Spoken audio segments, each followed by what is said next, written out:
समय से पहले तैयारी। एक किसान का खेत समुद्र के किनारे पर था। उसने इस खेत को किसी अन्य किसान को इस खेत में काम करवाने के लिए कई विज्ञापन दिए, लेकिन ज़्यादातर लोग समुद्र तट पर स्थित खेत में काम करने के इच्छुक नहीं थे। समुद्र के किनारे प्राय भयंकर तूफान उठते रहते थे, जो जान माल और फसलों को नुकसान पहुंचाते थे।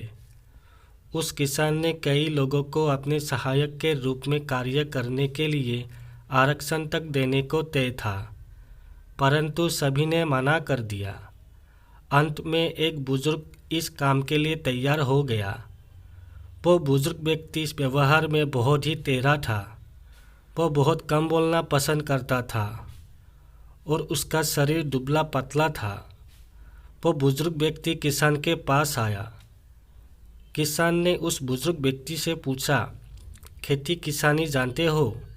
उस बुजुर्ग व्यक्ति ने उत्तर दिया, हाँ, मैं खेती जानता हूँ और मैं उस समय सो सकता हूँ जब तूफान आ रहा हो।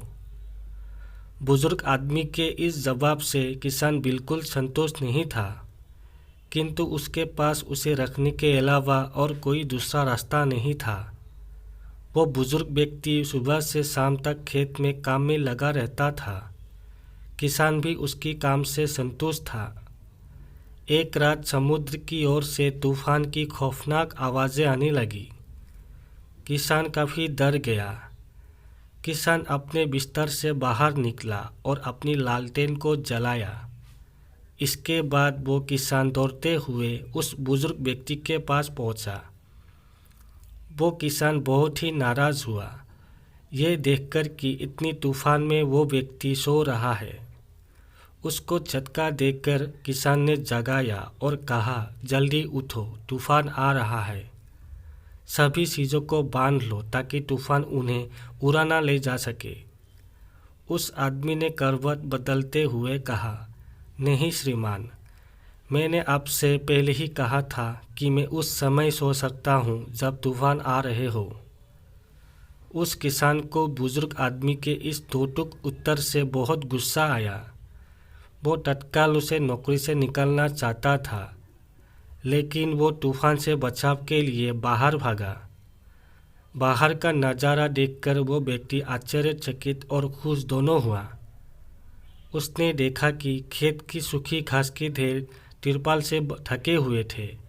सभी गाय अपने तबेले में बंधी है और मुर्गियां अपने दरबे में थी। साथ ही साथ दरवाजे बंद थे। हर चीज़ भी बंधी थी और एकत्रित थी। कुछ भी तूफान में उड़ नहीं सकता था। किसान को तब जाकर उस बुजुर्ग आदमी की बात का अर्थ समझ में आया। वो किसान अपने बिस्तर की ओर लौटा और आराम से सो गया। कहानी से सीख। ये हिंदी स्टोरी पढ़ने के बाद आपको ये सीख मिलता है कि हमें अपने काम समय रहते कर लेना चाहिए।